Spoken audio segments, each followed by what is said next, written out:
Toño, muy buenas noches. Gracias por que hayas aceptado la invitación. Gracias porque estés aquí en este foro para escucharte una vez más. Muy buenas noches.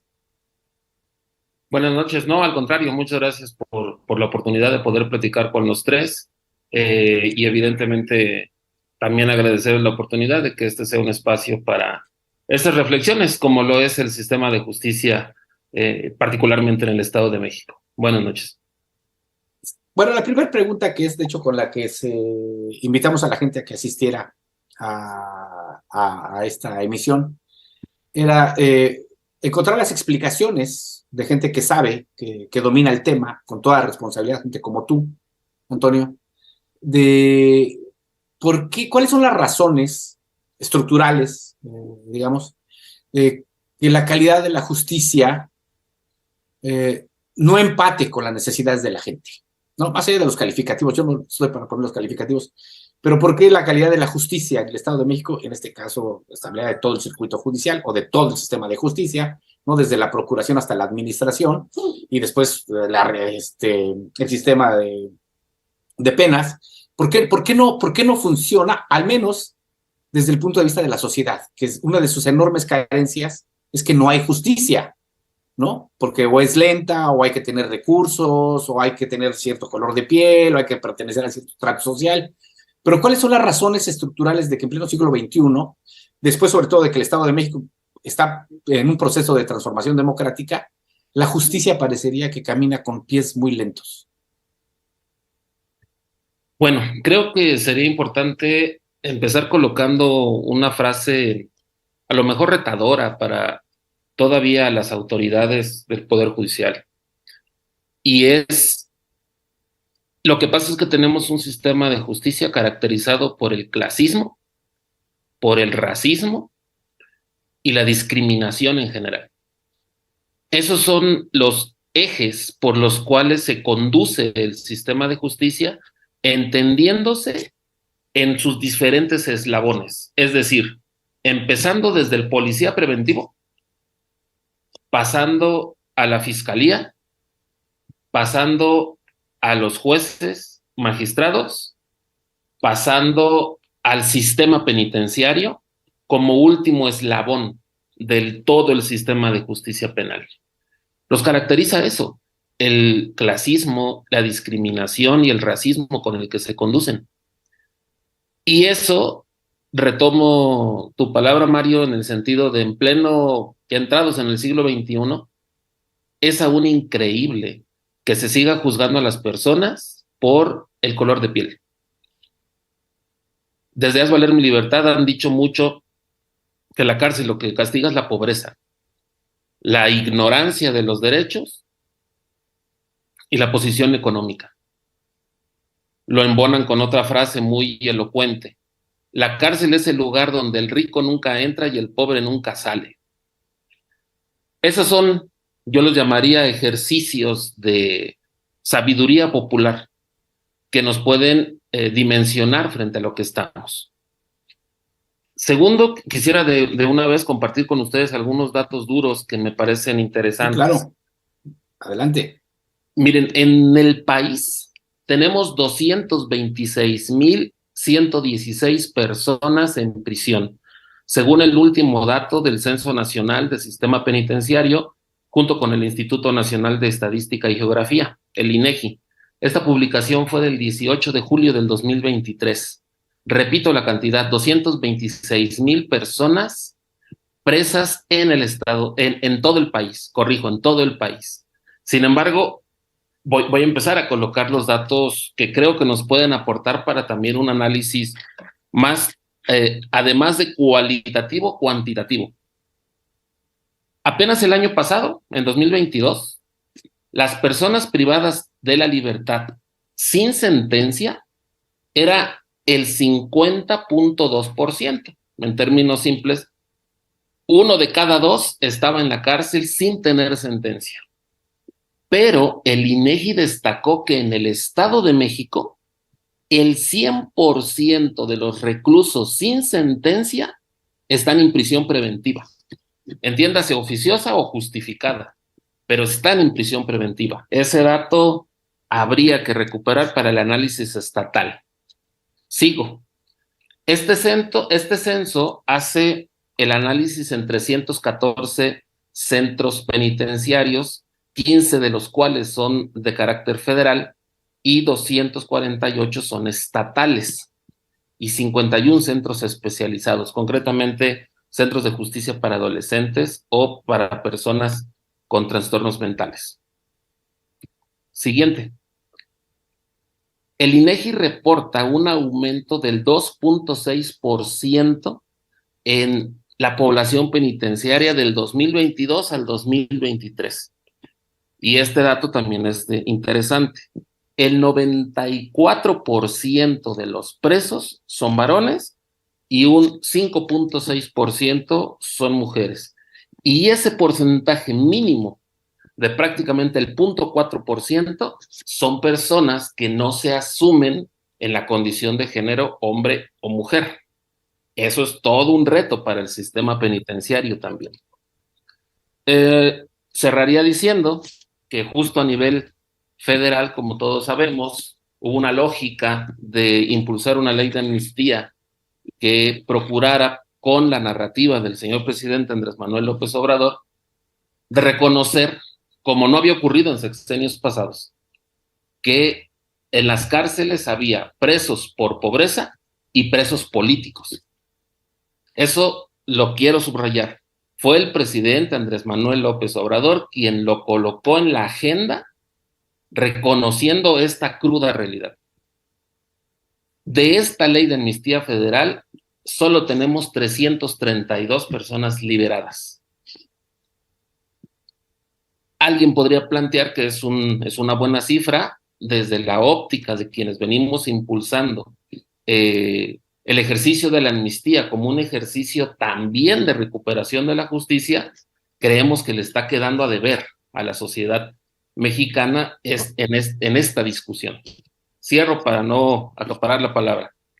Yo lo que quisiera plantear, digamos, como una reflexión también detonadora, es que estando en el momento histórico en el que estamos, particularmente en el Estado de México, con un nuevo gobierno absolutamente legítimo, con un respaldo popular significativo como es el de la maestra Delfina, desafortunadamente seguimos arrastrando, por lo que refiere al sistema de justicia, nosotros lo identificamos como dos problemas fundamentales.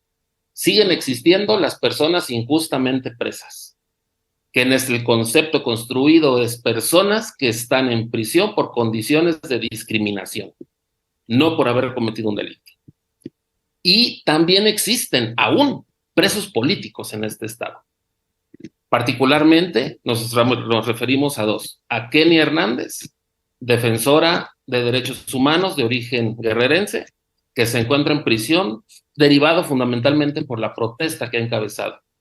Y el otro preso político que hemos identificado se llama Tomás Martínez, defensor indígena del territorio en el municipio de Nicolás Romero, que también se encuentra preso por la defensa de las comunidades, o particularmente la comunidad de Escapotzaltongo, que él acompaña.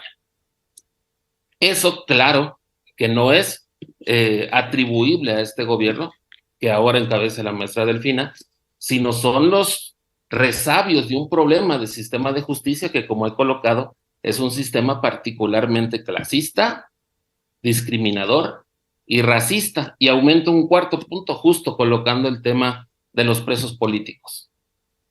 El cuarto elemento que castiga el sistema de justicia es la rebeldía. Todavía. Este estado, particularmente el Estado de México, sabe lo que son los presos políticos porque lo ha vivido en distintos sectores, los profesores, los liderazgos comunitarios, los liderazgos indígenas, los liderazgos de la vivienda popular. Decenas de presos en todo este gobierno que estuvo encabezando el grupo Atlacomulco y el priismo fueron expertos en la fabricación de delitos y de tener a personas inocentes en prisión. Hoy, y con esto cierro, sí creemos que tenemos una oportunidad seria con el nuevo gobierno de generar un ambiente diferente para que un nuevo sistema de justicia se vaya construyendo de la mano con la sociedad para acceder a una máxima fundamental, que no me la estoy inventando, la dice la Constitución, que el inocente sea protegido y que el culpable no quede impune. Tremendo, tremendo lo que nos acabas de decir. Solamente faltaría algún dato para que la gente pueda comprender, tenga mejores elementos de comprensión sobre el tema, sobre el universo de personas, el tamaño del desafío que tiene este nuevo gobierno, este proceso de cambio, la cantidad de personas que están en esta condición de injustamente presos. ¿Cuántas son, José Antonio, en el Estado de México? Perfecto. En el Estado de México, hasta el 2022, es el último dato que tenemos actualizado, había 32,465 personas privadas de la libertad, de las cuales el Centro Ceferino Ladrillero sostiene que hay condiciones de discriminación, en consecuencia, personas que pueden ser injustamente presas, alrededor de 19,500 personas presas de forma injusta en el Estado de México. Así de fuerte está la cifra. No tendría nada más que agregar. La cifra me deja atónito, ¿no? Es la mitad, prácticamente, poco más de la mitad de las personas que están en una prisión. Terrible, terrible lo que nos acabas de decir. Y si eso le agregamos el dato que dan muchísimas organizaciones, que está documentado, sobre los índices de impunidad en el Estado de México, ¿no? Que son, o sea, solamente se castiga el 1%, ¿no? El 99% quedan impunes de los delitos. 99%, ese es nuestro nivel en el Estado de México, ¿no? 99% quedan impunes, solamente el 1% es castigado al final. Pero bueno, la verdad es que procesar estas cifras que nos das no es nada fácil, no va a ser nada sencillo para que se comprenda a la gente que nos está viendo y que se entienda la dimensión del problema que estás describiendo, ¿no? Que este sí es un enorme problema que creo yo que tendría que ser atendido, y creo que lo explicas también muy bien. No es un problema de este gobierno, del nuevo gobierno, pero sí es un proceso que tendría que atender.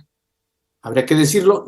Para darles la palabra, compañeros, a mí me llama mucho la atención de lo que dice Toño, en el sentido de que cuando le pregunto yo las causas estructurales, las remites básicamente a las personas, Antonio, ¿no? Es decir, son clasistas, son racistas, parecería que el problema está íntimamente asociado con las personas que están en el sistema judicial, ¿no? La calidad de las personas. O no sé si el sistema en sí mismo tiene estas características, ¿no? Que prohíbe el racismo, el clasismo. Creo que está asociado con las personas. Bueno, evidentemente no vamos a encontrar ningún tipo penal que abiertamente castigue el color de piel. Además de que sería inconstitucional, sería una aberración para cualquier persona con más mínimo sentido común. Y efectivamente, el problema es que todos los eslabones del sistema de justicia, quienes lo operan, llamémoslo los operadores del sistema, tienen una carga de prejuicio ya tan asimilada que nosotros nos referimos, ese es un problema estructural, porque no solo se trata de que el policía que anda en la calle patrullando sea un policía discriminador, sino que resulta que lo lleva a un ministerio público que también discrimina, y así sucesivamente. Lo voy a decir ahora en sentido inverso, sin datos duros, sino en lo más cotidiano. Una persona joven, pobre, moreno, sucio de su ropa, se le ocurre salir a la calle en la noche, es prácticamente seguro que va a ser detenido, al menos para la revisión de rutina, entre comillas lo pongo. No le va a pasar lo mismo a una persona adulta, notoriamente con dinero, de tez blanca y que aparente tener preparación. Ese es el problema digamos, de que el sistema y sus operadores no persiguen el delito, justamente, persiguen a quien parece que comete el delito. Al estereotipo. Al estereotipo. Y eso nos tiene a miles de personas en las cárceles, particularmente en el Estado de México. Y un segundo elemento que quisiera abonar es, ha habido una lógica, al menos en los últimos 20 años, que ahí, con un abrazo y un respeto muy fuerte a nuestro compañero Daniel, tendría que decir que creo que tampoco Morena ha podido debatir fuera de la lógica del populismo penal, porque pareciera que todo diputado, diputada, hace su labor mientras más aumente las penas. Y la lógica es, robos, aumentemos las penas, secuestros, aumentemos las penas, como si la solución fuera aumentar las penas de los delitos y peor aún, pareciera que se asumiera que la persona que va a cometer un delito se detiene en el Código Penal, lee el tipo penal, dice este código, tipo penal está mucho más delicado, no la voy a cometer. No, la razón de la impunidad, que es otro tema, digamos, Claro. totalmente amarrado a esto, es la falta de investigación y de sanción efectiva al delito. El problema no es la alta pena, es que apuestan a que no va a haber castigo. Y eso hay un movimiento muy importante, particularmente de compañeras mujeres que luchan contra el feminicidio, que luchan contra la desaparición forzada, que han colocado que claro que debe de haber castigo a los responsables. Y eso nadie lo está discutiendo. Cierro diciendo,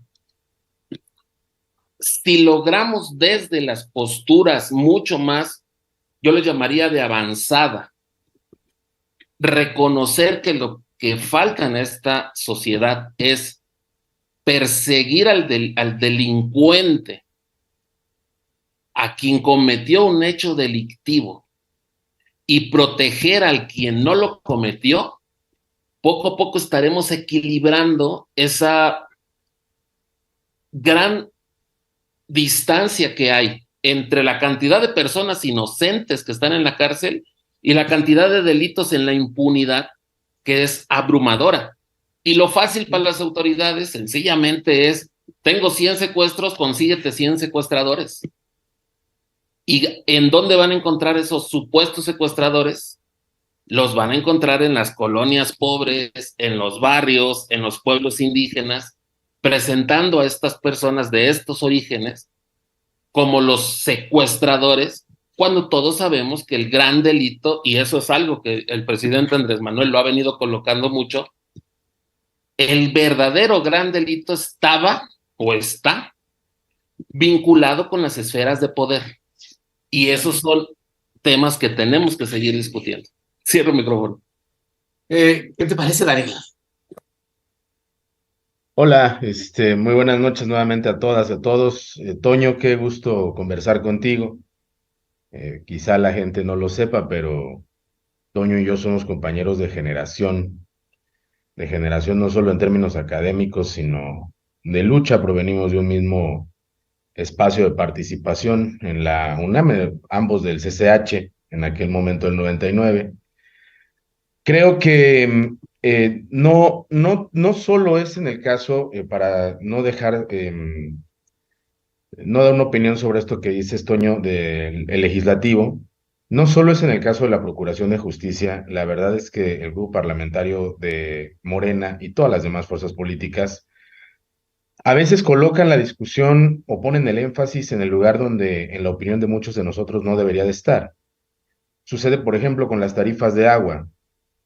Aprueban tarifas de agua, incremento a tarifas de agua y no obligan a las administraciones municipales a decir qué pasa con las tarifas anteriores, qué objetivos alcanzaron a partir de lo que se les autorizó.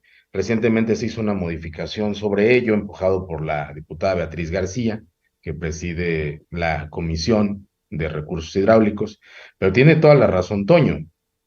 Pareciera que la presión social, muchas veces las legisladoras y los legisladores la entienden solamente con el incremento de una pena y no necesariamente con buscar las causas o los motivos por los que la gente es detenida. Cerrando este paréntesis, porque estoy de acuerdo con el planteamiento de Toño. Toño, la gente que nos ve, no necesariamente, porque este es un espacio donde intentamos aportar en la explicación de lo que sucede en el mundo de lo social, no necesariamente ubica qué le toca hacer a cada ámbito de gobierno o a cada poder ¿cuáles serían los retos con la experiencia que tú tienes que enfrenta hoy el gobierno de la maestra Delfina en términos de coordinación y qué sí está en la cancha? Recientemente había una encuesta, salió una encuesta sobre la percepción de inseguridad, de seguridad y también sobre la tarea de los cuerpos policíacos. El grueso de la población ubica con una mejor calificación de quien está intentando procurar a la Guardia Nacional y a la Marina. Y después está la policía estatal y mucho después las policías municipales. Es decir, no todo es del ámbito, digamos, del gobierno del Estado, pero ¿cuáles sí serían los retos? ¿Qué sí puede, qué está en manos de la maestra Delfina Gómez en esta nueva realidad social que, coincido, goza de un gran respaldo popular? Esa sería una pregunta. Y la otra, estamos en la discusión, en la agenda pública sobre el tema de los fideicomisos del Poder Judicial, y hay una reacción en torno a poner en tela de juicio la desaparición de estos mecanismos que tiene el Poder Judicial. ¿Qué le dirías tú a la gente sobre este proceso? A la gente que ve, que está bombardeada de noticias, y algunos que hasta de buena fe intentan ponerse de un lado de una causa que pudiera aparentarse como justa. ¿Qué le dirías a la gente sobre esta discusión que se está dando? Claro. Mira, creo que partiendo de lo primero, que no es lo más sencillo, pero para ser metodológicamente apropiados. Sí creo que es importante destacar, compañeros, que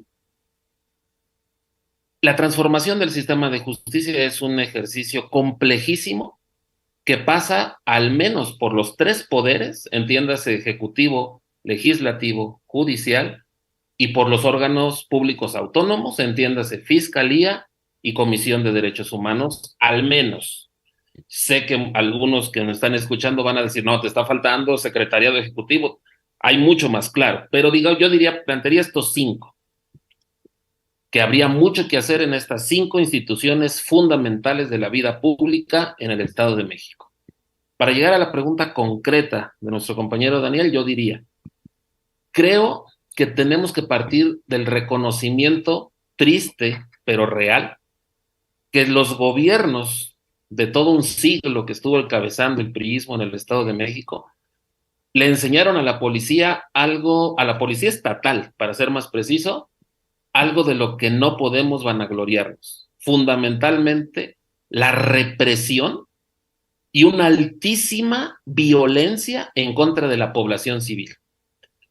Esa es una característica, nos guste o no, tenemos que reconocerlo. O sea, todavía en los últimos días del gobierno de Alfredo del Mazo, abro paréntesis, y se supone que Alfredo del Mazo fue de los menos represivos de los priistas que se sentaron en el Palacio de Gobierno. En los últimos días de su gobierno todavía reprimieron a gente en el Paseo Toyocan, golpearon a niños. Creo, Daniel, que parte de lo que está en las manos de la maestra Delfina es una profunda revisión de protocolos y capacitación en las fuerzas estatales. Primer punto, básico. Y segundo, cuando digo capacitación, esto que coloca Mario, es que el problema también está en los operadores del sistema de justicia. Yo además de respaldarlo, agregaría, quitémosle de la cabeza a los policías que el ratero es el muchacho de 18 años, que como se ve morenito y pobrecito, lo voy a ir a detener y peor aún, lo voy a ir a torturar. Hay un dato de Juan Méndez, el pasado relator de tortura de la ONU, de este tamaño, porque sé que en los datos duros nuestro compañero Mario se asombra. El 95% de las personas detenidas en México sufren tortura. De ese tamaño está la práctica de la tortura. Si la maestra Delfina, el secretario de Seguridad, abordan con seriedad este problema de la capacitación y de los protocolos de actuación de los policías estatales, iremos migrando a otro ejercicio de la prevención del delito. Para pasar a la segunda pregunta, solo diría, esto no exime a los municipios de entrarle en ese tema, entrarle en esa ruta, porque efectivamente en los municipios, y eso es parte de una discusión mucho más amplia, se ha detectado que ocurren en sus fuerzas policíacas el mayor número de torturas y de detenciones arbitrarias en los policías municipales. Eso habría que advertirlo. Paso a lo siguiente. A lo mejor abruptamente, pero importante también la reflexión a la que nos reta nuestro compañero Daniel. Voy a empezar así y ojalá hubiera algún integrante del Poder Judicial de la Federación que nos estuviera escuchando. Seguro. Lo voy a plantear hasta, se los digo así de forma retadora otra vez. Estábamos viendo redes sociales y cito textualmente, alguien del Poder Judicial de la Federación publicó, emulando una consigna del movimiento social en el que mucho hemos participado, como bien dice Daniel, desde 1999 ya estábamos en estos andares, ¿no? Dicen, la gente se pregunta, ¿y esos quiénes son? Son los que salvaguardan la Constitución. Para muchos, cuando leímos esa, dijimos, la consigna les quedó bien. Pero voy a esto. Mucho del movimiento social, del movimiento estudiantil, del movimiento campesino, del movimiento obrero, para decir poco, hemos tocado cientos de veces las puertas del Poder Judicial, efectivamente solicitando el amparo y protección de la justicia de la Unión ante arbitrariedades de las autoridades. Y la respuesta generalmente fue no. La justicia de la Unión no ampara ni protege. Y no digo que siempre tenían que ampararnos. Lo que quiero decir es que es paradójico que hoy el poder, la gente que integra el Poder Judicial de la Federación apele a la sociedad mexicana aludiendo que se ven afectados en sus derechos para recibir un respaldo que ellos nunca tuvieron la sensibilidad de comprender, que efectivamente hace falta un poder que dé control a la Constitución. Cierro la idea con esto. Yo sí creo que necesitamos un poder judicial, no solo de la Federación, sino en cada uno de los estados, fuerte, técnicamente sólido, preparado, y lo tengo que decir así, que no responda a los intereses políticos del gobierno en turno. Si lo vemos en lógica ciudadana y democrática, claro que nos ayuda que el Poder Judicial sea un contrapeso. Y no lo estoy diciendo yo, lo dijeron los autores que se imaginaron esta lógica de pesos y contrapesos, los distintos poderes, porque si no es la monarquía. Pero tenemos que decir que el actual Poder Judicial de la Federación, así como dijimos que el Poder Judicial del Estado de México tiene resabios del sistema, del régimen que esperemos ya esté terminando en el Estado de México, aunque falten algunos elementos que lograr, el Poder Judicial de la Federación claro que tiene resabios de todo el régimen neoliberal que se impuso en México, al menos desde los 90. ¿A qué quiero llegar? Y con esto redondeo. Sí creo que esta lógica de tocar los privilegios, los intereses de los grupos de poder, es de esperarse que haya reacciones como la que estamos viendo. Y lo que creo es que sí debemos de reconocer que este debate, esta discusión, nos debe de dar como resultado, como país, como ciudadanía, reconocer que necesitamos poderes judiciales independientes, técnicamente sólidos, para que la impartición de justicia sea, valga la expresión, apegada a derecho y no a motivaciones políticas. Eso es el reto, y yo creo, Daniel, y con esto cierro la idea, que esto que está ocurriendo sí nos va a derivar en una nueva recomposición del Poder Judicial, en la Federación al menos. Lo dejo como pregunta. Como pregunta. Esperemos, ojalá se podrá, que con el nuevo gobierno que encabeza la maestra Delfina tengamos una revisión seria de cómo se viene ejerciendo el Poder Judicial en el Estado de México. Creemos que es una oportunidad que, si se sabe ponderar, será en absoluto beneficio para la población mexiquense. También un Poder Judicial mucho más cercano a la realidad que ha venido impulsando la sociedad mexiquense. Bueno, antes de dar la palabra a mi compañero Aníbal Mejía, yo quisiera hacer dos anotaciones muy precisas, ¿no? Primero, entender que en todo el contexto del debate nacional sobre la justicia federal, el caso específico de la Suprema Corte, que nosotros hemos tratado de aplicarlo al Poder Judicial estatal.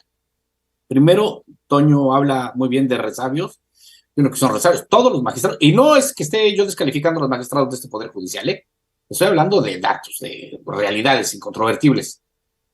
Todos los magistrados, todos, son casi una centena, tengo entendido, no tengo el número preciso, pero hay casi 100 magistrados en el Poder Judicial del Estado de México. Yo me quedé hasta cuando iban como 89, no sé cuántos sean ahorita con precisión, pero es casi una centena de magistrados. Todos fueron nombrados por el régimen que se supone que se está desmontando, ¿no? Todos, invariablemente, todos. No hay uno que no haya sido nombrado por ese régimen. ¿Eso los descalifica, no? Ese será otro debate, ¿no? Pero eso hay que entenderlo así. El régimen de privilegios que está en el modelo nacional o en la instancia nacional se replica con ciertas características en los modelos locales. Aquí también lo hemos dado cuenta, ¿no? Los salarios, las prestaciones, todo lo que tienen los magistrados. Yo no recuerdo nunca, no sé si ustedes me puedan desmentir, compañero, nunca, nunca, que un magistrado ya no pido que haya sido sometido a proceso. Si un magistrado que haya sido señalado públicamente. No recuerdo uno, no sé ustedes. Yo, la verdad, en el caso del Estado de México no recuerdo a ninguno, a ninguno. Dando a entender que todos aquellos que están en el Poder Judicial a lo largo de la historia han sido impolutos, no hay corrupción, todo ha funcionado muy bien. Una forma de corromper no solo se trata de que tomen dinero, no tomen dinero, hay muchas formas de corromperse, hay que tener la corrupción en todos los sentidos. Entonces, son dos cosas. Primero yo pondría para decir, porque se va a ir vanando lo que dices tú, Toño, ¿no? Primero decías, hay que centrarnos en las personas, ¿no? Hablo yo en el Poder Judicial, pero tú lo hablaste desde policía, ¿no? Cómo se estereotipa al delincuente, cómo se trabaja bajo un esquema de estereotipos, cómo el proceso se apoya en penalizar, es más, atacando el efecto, no la causa, ¿no? Es decir, quizá se fijan más en los efectos, no en la causa que provoca estas actividades antisociales, ¿sí? Porque hay actividades antisociales, bueno, hay que buscar la causa. Y tenemos la propuesta de lo que el presidente, en este caso, lo que ha hecho el presidente, y la verdad, lo único que lo ha hecho muy bien, es visibilizar. O sea, ese Poder Judicial siempre ha estado ahí, y eso que viene haciendo siempre lo han hecho así, pero nadie hablaba de eso. Lo que ha hecho el presidente es traerlo a debate de todos. Pero dentro de este debate hay una propuesta muy concreta del presidente, ¿no? Para lo cual está pidiendo que a la Cuarta Transformación se le apoye, realmente se gane la mayoría en el Congreso para poder hacer una reforma judicial. Que en el caso del Estado de México creo que aquí la podrían hacer porque ya van 2 legislaturas que tienen control del Poder Legislativo, En el caso de la reforma del Poder Judicial, Morena ha tenido, el progresismo, podemos decir, ha tenido los votos suficientes para reformar. La última reforma del Poder Judicial que yo recuerdo, me van a corregir, Daniel, Aníbal, creo que fue en el 97, 98, fue la de Choefet, ¿no? No recuerdo otra, ¿no? Cuando se cambiaron prácticamente a todos los magistrados, o sea, así de tajo, ¡pum!, vámonos todos los magistrados, fue en el 98, y desde ahí ha sido todo como mucho gradualismo y no le han tocado nada. Concreto, para dar el espacio a Aníbal. ¿Sería aplicable lo que está proponiendo el presidente? Es decir, que en este caso en el modelo estatal o en términos de la instancia estatal, más que el modelo, en la instancia estatal, elegir a los magistrados. ¿no? Que la gente salga y los elija, los vote, como lo está diciendo el presidente del caso de los ministros de la Suprema Corte. Es decir, abrir la justicia también a un sistema democrático con ciertos filtros, ¿no? Con ciertos, es decir, ¿quién los elige hoy? Pues a lo mejor hoy los elige una élite, ¿no? Pero los elige una élite.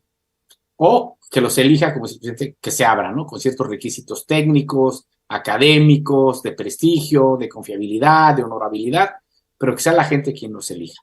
Dejo esa pregunta de que me la contestas, la dejo ahí para cuando tengas un espacio, pero la dejo ahí, si ese modelo puede ser aplicable y si hay condiciones para que se haga en el Estado de México. Y te doy la palabra, Aníbal, te ofrezco una disculpa, pero adelante. No te preocupes, mi querido Mario. Siempre un gusto escucharte, Antonio, con la vehemencia, la convicción en el planteamiento de tus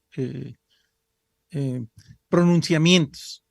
Ahorita te están viendo 1,623 personas y hay dos comentarios que quisiera rescatar. Uno de Dulce Columba dice: urge reconocer las deficiencias en el Estado de México, corregir y tomar acciones urgentes. Nadie acude a las instancias porque simplemente no se creen en las instancias de procuración de justicia. Y otro más: no solo se debe medir la injusticia en el ramo penal, es en todos, civil, familiar, mercantil. Artículo 1 de todos los códigos: con dinero baila el perro.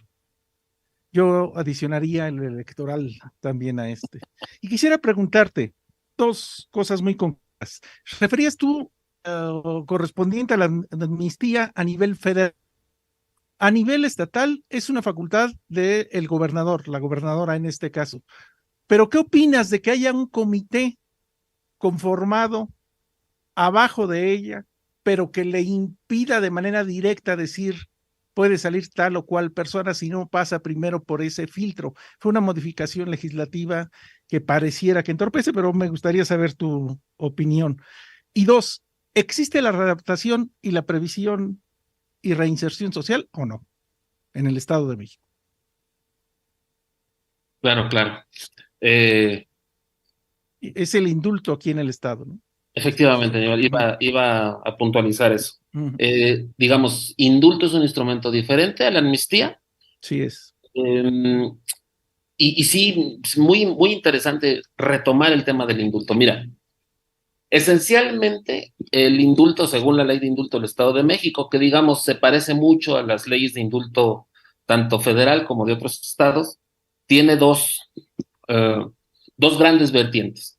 El indulto por gracia, así lo llama la ley, que digamos es la forma más heredada de aquellas monarquías en donde el rey tenía la capacidad de, en un acto gracioso, decir quién podía ser liberado, ¿no? El indulto por gracia ahora se ha limitado a condiciones, digamos, categorías muy específicas en donde mantener la prisión es sobreproporcionado a las condiciones personales de alguien. Dicho de otra forma, alguien está muriendo de cáncer, ya no lo tengas en prisión, no tiene ningún sentido. Indúltalo por gracia, que se vaya a morir dignamente, digamos así, al grano. Pero además la propia ley habla de un indulto necesario, Aníbal. Y concretamente dice, casi textualmente, porque se advierten indicios de violaciones a derechos humanos. Así lo dice la ley de indulto. En el Estado de México, el movimiento, lo voy a llamar en general, el movimiento de familiares que luchan por la libertad y la justicia, ha colocado una serie de reflexiones, de debate, en donde se ha demostrado la forma violatoria de derechos humanos del sistema de justicia en general. Y claro, casos específicos, muy concretos, en donde se ha demostrado en los casos particulares, resaltando los casos de Haz Valer Mi Libertad, de Juntos por la Libertad, colectivos de compañeras y compañeros muy activos en la lucha por los inocentes. Han demostrado que hay indicios de violaciones a derechos humanos. Con Alfredo del Mazo sabíamos que era prácticamente imposible que se reconociera ese indulto, porque Aníbal, Carlos Daniel, tenemos que decirlo así, esa es una decisión política. Es una decisión política más que jurídica. El comité al que hace referencia Aníbal en mi opinión, además de que está prácticamente inutilizado, sería un buen dato, y lo reconozco que no lo he logrado localizar. ¿Cuándo fue la última vez que se indultó a alguien en el Estado de México? No tengo el dato, porque no es fácil encontrarlo. La razón es porque en términos políticos, fíjense lo que se los voy a plantear en una reflexión personal. Lo que no le hubiera gustado al Poder Judicial actual es escuchar a un gobernador diciendo: indultamos porque hay indicios de violaciones a derechos humanos, y eso, entre comillas, deslegitima la labor del Poder Judicial. Porque pareciera que no hubo jueces ni magistrados que lo advirtieran. ¿Cómo sentenciaste a alguien cuando te está demostrando que lo torturaron? Y entonces, sí creemos que el gobierno que hoy encabeza la maestra Delfina tiene una invitación muy, muy fuerte a cómo propiciamos una nueva relación con el Poder Judicial. Claro, y eso lo reconocemos y lo debemos de fortalecer, en pleno respeto a las leyes. Porque luego pareciera que hay una sensación que desde la lucha social se pretende violar las leyes, y no, es absolutamente falso. Es en apego a derecho cómo encuentra los mecanismos de justicia.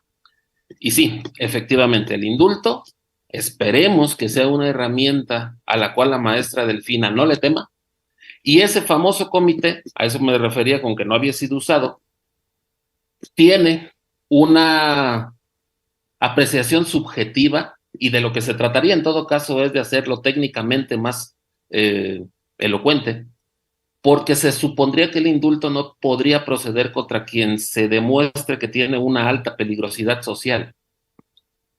Sí, hubo violaciones a derechos humanos. La lógica, al menos del legislador, fue: pero si sale de la cárcel y es un peligro para la sociedad, aunque le hayan violado los derechos humanos, mejor déjalo ahí. Sintéticamente es lo que plantea el dispositivo legal.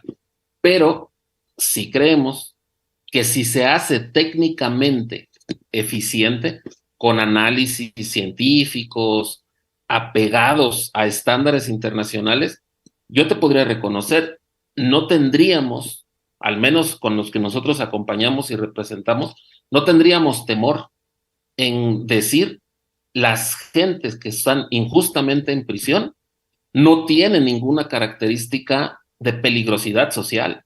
Al contrario, es la gente que en las cárceles sobrevive demostrando que son gente de trabajo, que son gente de empuje, y se adaptan para seguir viviendo con su trabajo por delante. Y segundo, y trato de ser más sintético, a lo mejor sin exagerar, pero categóricamente la respuesta: ¿existe la readaptación social en el Estado de México? No, definitivamente. Creo que esta imagen nos puede ayudar.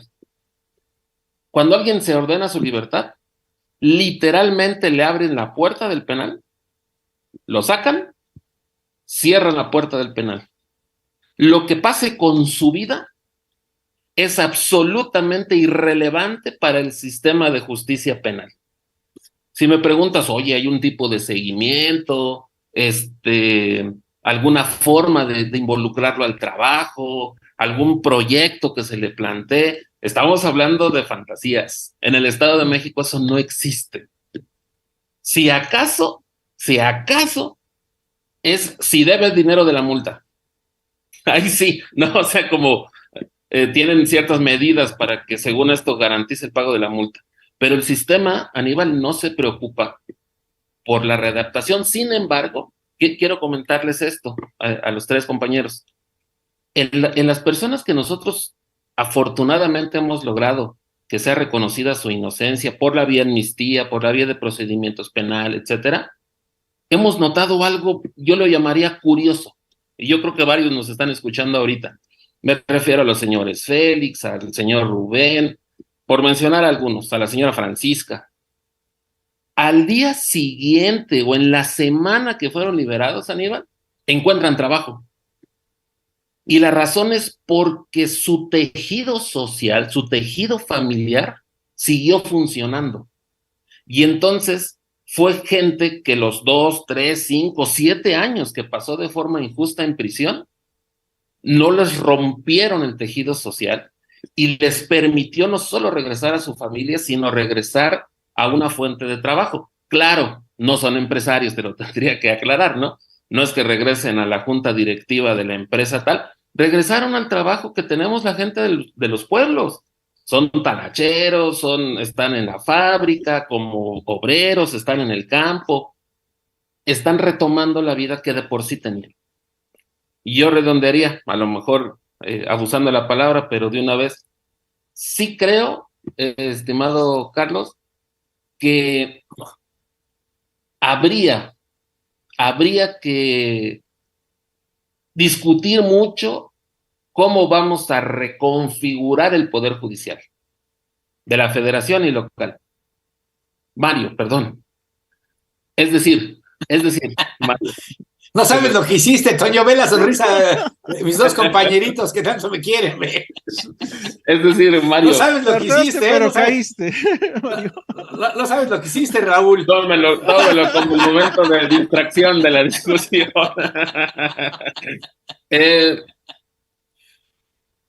Yo sí les tendría que reconocer que no estamos tan seguros, al menos desde el esfuerzo que nosotros representamos, de que la salida sea una elección directa del Poder Judicial.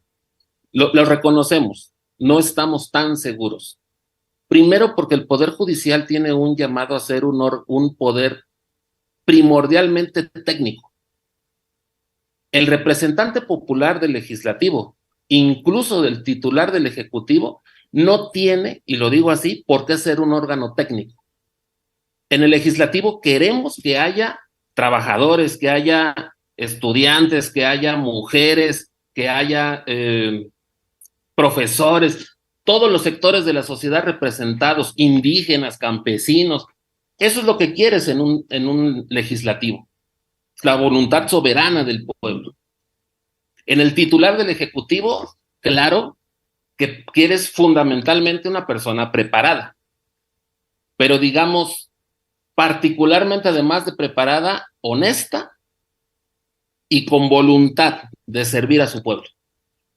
Pero en el legislativo yo sí quisiera resaltar que lo que se aspira es un órgano técnico capacitado de ponderar la justicia. Ya lo comentaba Aníbal. La justicia no solo es la justicia penal. Imaginemos que una mujer va y reclama la pensión alimenticia para sus menores hijos y una juez por incapacidad técnica dice, uy, no señora, no le podemos dar pensión alimenticia porque pues su marido tiene muchas influencias. Desafortunadamente pasa, pero lo que aspirarías en un juez es que técnicamente hablando maneje la ley familiar, los instrumentos legales nacionales e internacionales y los aplique. Más allá de su postura política. Y yo estoy de acuerdo, si cualquiera de los tres me dice, es que no puede ser objetivo en una sociedad en donde hay intereses políticos, es otro debate que tenemos que dar. Y estaría de acuerdo de principio. Pero en el Poder Judicial necesitamos órganos técnicos. Y ahí sí yo quisiera cerrar la idea, Aníbal. Desafortunadamente sí nos encontramos con jueces, magistrados que juzgan con el prejuicio. Y ahí lo que quieres es juzga con la ley. Pero no solo la ley de tu estado, tienes un montón de instrumentos con los cuales aplicar la justicia. Y eso, aunque no me lo crean, hay jueces que todavía no saben que tenemos tratados internacionales suscritos por el Estado mexicano y que son aplicables. Si es así como mi constitución está por encima de todo. Y ahí te das cuenta que pues no, todavía nos falta mucha capacitación técnica. Y si fuera por el voto, no sé si estuviéramos garantizando la capacidad técnica. Lo digo más en duda. Coincidimos en el espíritu. Tenemos que mejorar el Poder Judicial. Tenemos que hacerle un órgano no de los privilegiados. En eso estamos de acuerdo. En el cómo hay que discutirle más, Mario, para que no se sonrían nuestros compañeros. No sabes lo que hiciste. No, lo están gozando, todavía están gozando eso. Bueno, se nos ha ido muy largo. Teníamos previsto entrar a Humbertus, ya no va a entrar. Porque la verdad la conversación se puso muy sabrosa y creo que estás diciendo cosas muy importantes. Antes de darle la palabra a mi compañero Daniel, me sale el espíritu de periodista, ¿no? No puedo desprenderme de él. No me sorprendo de las cifras, Toño, me aturden, es diferente. No es que me sorprendan, me aturden, ¿no? Y a eso iba en mi espíritu de periodista que debo de preguntar. Pero tu diagnóstico es muy severo, ¿no? O sea, como dices, casi 20,000 personas están injustamente presas, ¿no? Más de 19,000 están injustamente presas. Es un diagnóstico. Y 10 de cada delito que se cometen quedan impunes. Creo que no habría que juzgar, digo, para llegar a una conclusión, creo que es más que obvio esas dos cifras, ¿no? Si la mitad de tu población en prisión es gente inocente y si 9 de cada 10 delitos pues no se castigan, creo que algo no está mal. Está requete contra mal, ¿no? Aquí entendemos que son poderes distintos y que la gente debe de comprenderlo también así, que en el caso de la Administración de Justicia compete al Poder Judicial, que no es una atribución o una responsabilidad de la maestra Delfina, pero como gobernadora, como cabeza política, creo que puede hacer muchas cosas. Yo tenía una pregunta muy concreta. Primero, ¿qué hacer con esto? O sea, ¿es corregible? Porque esta no es la primera conversación que tenemos, Toño. Estos números los venimos hablando desde hace ya un buen tiempo. Y parecería que son inamovibles, ¿no? Pasa un año, y seguimos igual, y pasa otro año, y seguimos igual, y pasa otro año, y seguimos igual, y seguimos igual, y seguimos igual. ¿Esto es corregible? ¿Y qué tiempo va a tardar ese proceso? Es decir, ¿qué hacer con esas 19,000 personas? ¿No? ¿Qué hacer con eso? La gente que está responsable de administrar la justicia en todos los ámbitos, como dice Aníbal, ¿no? Administrativo, electoral, mercantil, familiar, todos en la administrativa, hay que ver quiénes están ahí, ¿no? ¿Son corregibles? Es decir, al romperse los equilibrios o la manera en que estaba entreverados los poderes, ¿no? Con el cambio de gobierno, al tener un nuevo titular de un partido, se cambia todo, se modifica todo, la correlación de fuerzas también se modifica. Parecería que en la lógica tendrían que cambiar su conducta. Parecería que no es en la lógica tendría que cambiar su conducta. Pero como tú te centraste en las personas, y yo coincido en eso contigo, creo que tiene que ver mucho con las personas, sí con las partes, como causa estructural, quienes operan los sistemas, como tú bien lo refieres, ¿estas personas son corregibles o no?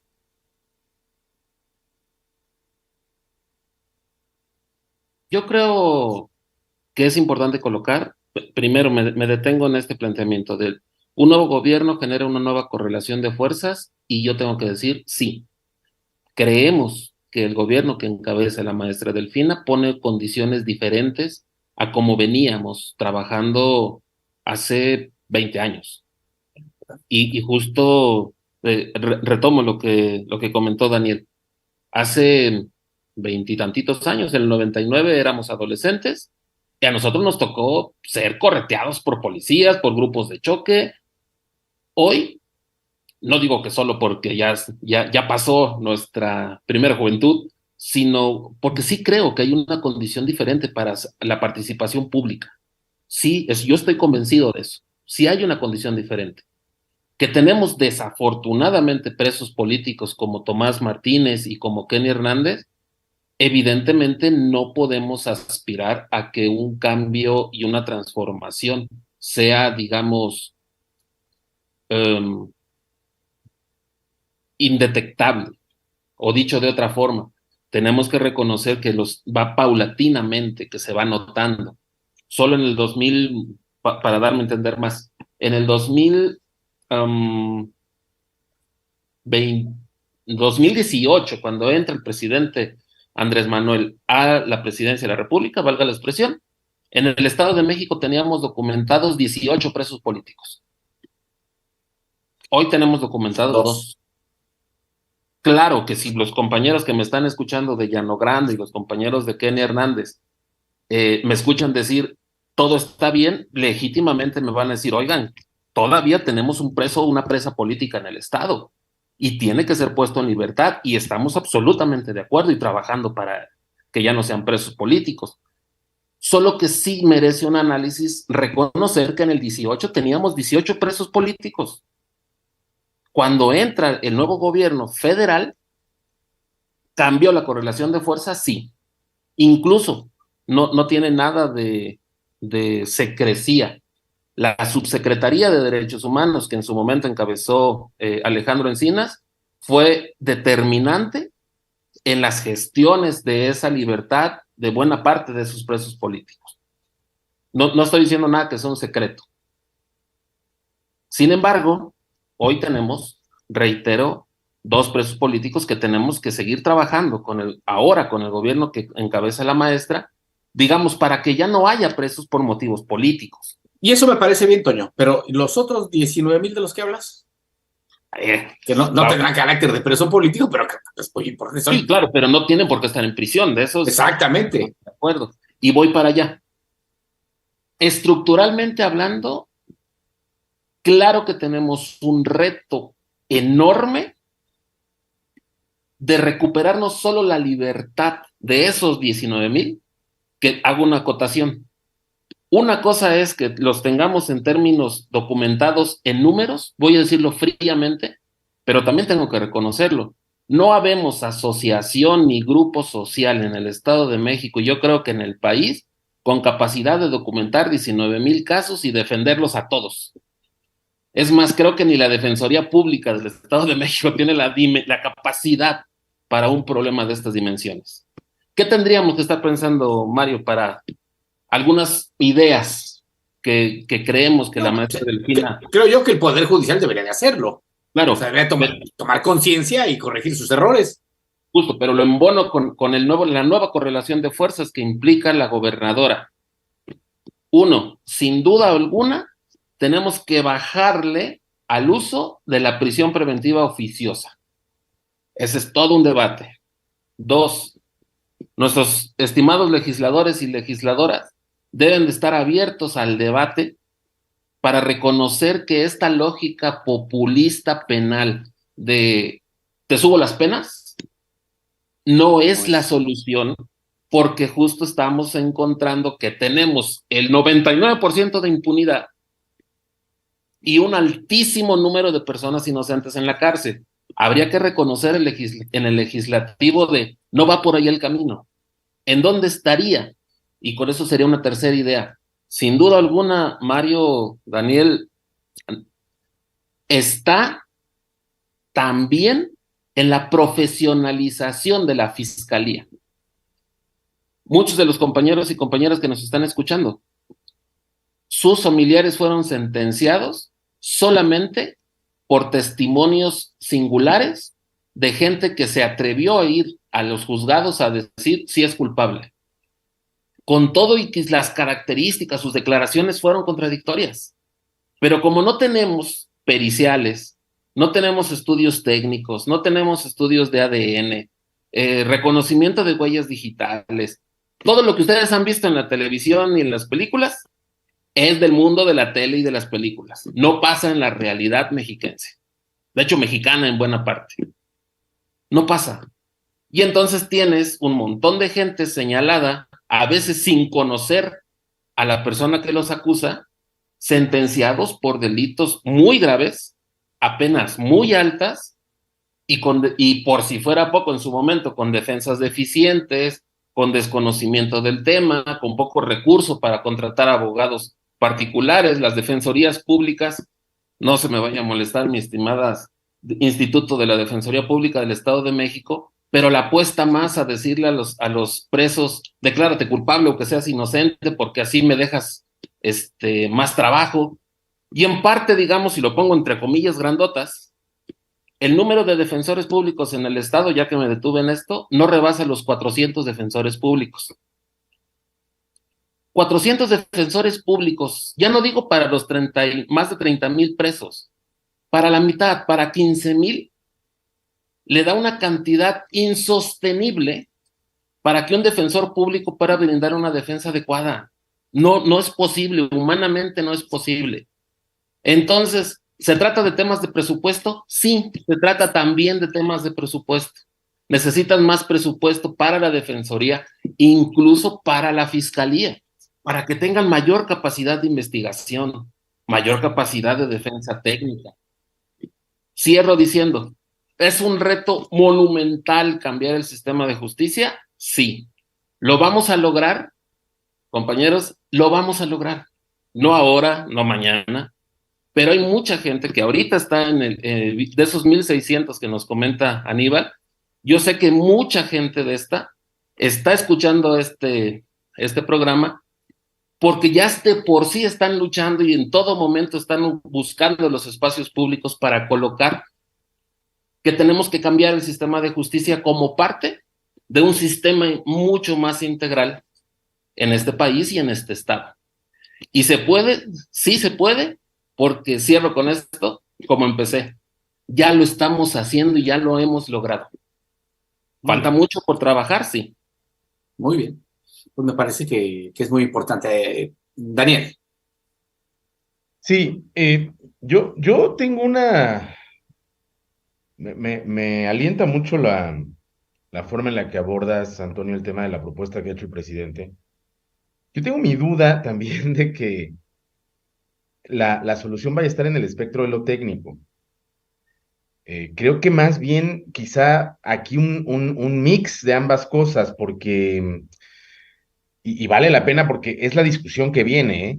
Una cosa que yo reconozco en el presidente de la República es que ha tenido la inteligencia de no abrirse todos los frentes al mismo tiempo, como ha sucedido en otras regiones de las Américas. Al mismo tiempo, el tema de robustecer los programas sociales y al mismo tiempo buscar la renovación del Poder Judicial y al mismo tiempo una reforma a medios de comunicación. Creo que el presidente, un gran tramo, lo dedicó a robustecer la redistribución de la riqueza a partir de programas sociales. Empieza a discutirse o forma parte ya de la agenda pública de manera permanente esta discusión del Poder Judicial, que creo que la va a heredar finalmente. Quien tendrá posibilidad de coronar este ejercicio será quien asuma el siguiente ejecutivo. Pero yo ¿por qué tengo mi duda del tema de lo técnico? Lo trasladaría a la administración pública del Estado de México y de los municipios. No hay un secretario de un ayuntamiento, un contralor, tesorero, que no pase por una certificación, en este caso del Instituto Hacendario. Y la certificación del Instituto Hacendario no es ninguna garantía en términos técnicos de que no sean unos pillos. Hay hasta una mafia de tesoreros en el Estado de México, que ahí andan de tesoreros de todos los colores y sabores, ¿no? Y ahí se andan acompletando. Y luego, pobres, muchos compañeros que terminan ganando por las urnas con la voluntad popular, un gobierno, un ejecutivo. Luego la derecha se los vuelve a quitar por la vía de la burocracia que les incorporan. O sea, ahí tengo mi duda de si el asunto es eminentemente técnico. Quizá si en el ejercicio de una elección popular de estos jueces, magistrados, haya una valoración de qué condiciones técnicas mínimas necesitaría. Porque, bueno, en este país llegó a ser ministro Eduardo Medina Mora. O sea, y eso no era ninguna garantía de nada. Otra cosa que te quería preguntar, esto es un comentario nada más, pero otra cosa que te quería preguntar. Ya nos hablaste un poco de la gente que está injustamente presa. ¿Cuál es la valoración o los datos, el estado que guarda en la experiencia de ustedes, el tema de los ministerios públicos, que ahí es donde sucede mucho, es un eslabón hacia este destino final? Yo lo digo, recientemente nosotros tuvimos un caso el fin de semana, hace 2 fines de semana, lo denunciamos, incluso hasta en el calificador, se enojó mucho el presidente municipal de Coacalco porque lo hicimos.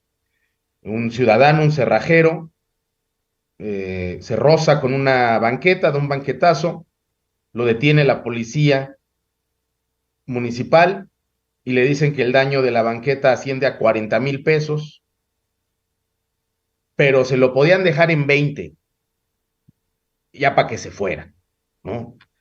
Y un viacrucis lo terminan, dice que no va a dar el dinero, lo terminan deteniendo. Y luego no había un médico legista propiamente en Coacalco, lo tienen que trasladar a Ecatepec.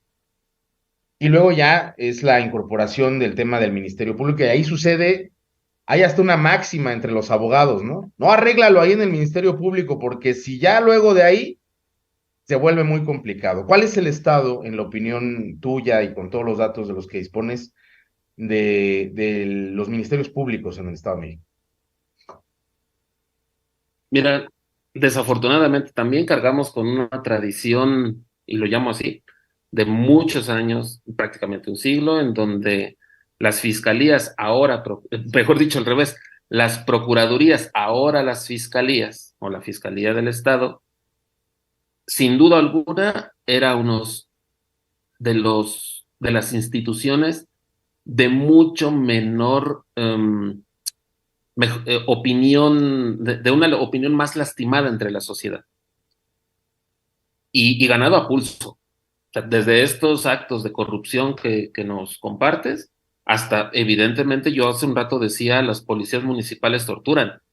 Tengo que decir que los policías de investigación, también conocidos como policías ministeriales, tienen hasta pareciera capacitación para torturar. Los ministerios públicos, las fiscalías son auténticos lugares de tortura. Y si tú me dices, Daniel, ¿cuántas personas están presas por el delito de tortura en el Estado de México? La respuesta categórica es 0. El delito de tortura existe, pero está ahí en una ley que es prácticamente inobservada. Dicho esto, evidentemente yo sí tendría que compartirles a los tres que creemos, eso hemos, digamos, sentido desde nuestra labor de sociedad civil, que si hay una preocupación en este actual fiscal, en José Luis Cervantes, en el ejercicio de la percepción que tienen como fiscalía. Me parece que quien no tuvo el menor reparo en lo que estaba ocurriendo en la situación de justicia en el Estado de México fue el fiscal anterior, Alejandro Gómez Sánchez. Tenemos esa sensación, tenemos que reconocerlo. Nosotros no solemos tener la actitud de todos son absolutamente lo mismo y son de lo peor, y no, solemos tener un análisis más complejo. Sin embargo, por ejemplo, solo sí quiero anotar esto en el aspecto simbólico. Este simbolismo que seguramente han visto los tres de ahora, una fiscalía central, un edificio central, prácticamente amurallado, desde nuestro punto de vista no ayuda a generar un ambiente de una fiscalía cercana a su población, porque parece auténticamente ahora un castillo inexpugnable. Yo asumo, no he visto si lo han dicho en comunicados, que es por las protestas, que lastimaron los cristales, que les rayaron las paredes. Asumo que esa es la razón por la que pretendieron amurallarse, pero francamente, justo es no comprender que cuando los grupos, particularmente las compañeras feministas que van y protestan, están yendo porque hay una abierta injusticia de falta de acceso a una debida investigación y a un debido castigo a los responsables que cometieron un delito, concretamente el feminicidio. Y responder a eso con amurallar, desde nuestro punto de vista, no ayuda. Lo digo para hacer un equilibrio en el análisis. Cierro diciendo y subrayando. Desde nuestro punto de vista, el asunto está particularmente en dos cosas. Claro que puede haber más. Una, debe de contemplarse un mayor ejercicio presupuestal para la mejor investigación técnica y científica de los hechos delictivos. Incluso, Aníbal, Daniel, Mario, en los países más desarrollados en los sistemas de justicia penal, prescinden de los testigos. Ya no necesitas testigo, porque la investigación es tan técnica, tan científica, que te muestro videos, te muestro pruebas de ADN, te muestro huellas digitales, ya, no hay forma de que te hagas para otro lado. No tengo que tener testigos para demostrar que eres culpable. Con mayor presupuesto queremos pensar que eso se puede lograr. Y la segunda, nosotros, y creo que va a ser un discurso, digamos, transversal en lo que nos pregunten de las instituciones mexiquenses. Ciudadanizar más las instituciones, desde nuestro punto de vista, ayuda. Controles ciudadanos. Yo quiero pensar, o me atrevería a plantearlo así, visitas ciudadanas a los ministerios públicos, de revisión, de observación. De repente, no hace mal que los ministerios públicos huelan a pueblo. Así de claro, no le haría mal, ¿no? Ok, Toño. Bueno, ya nos fuimos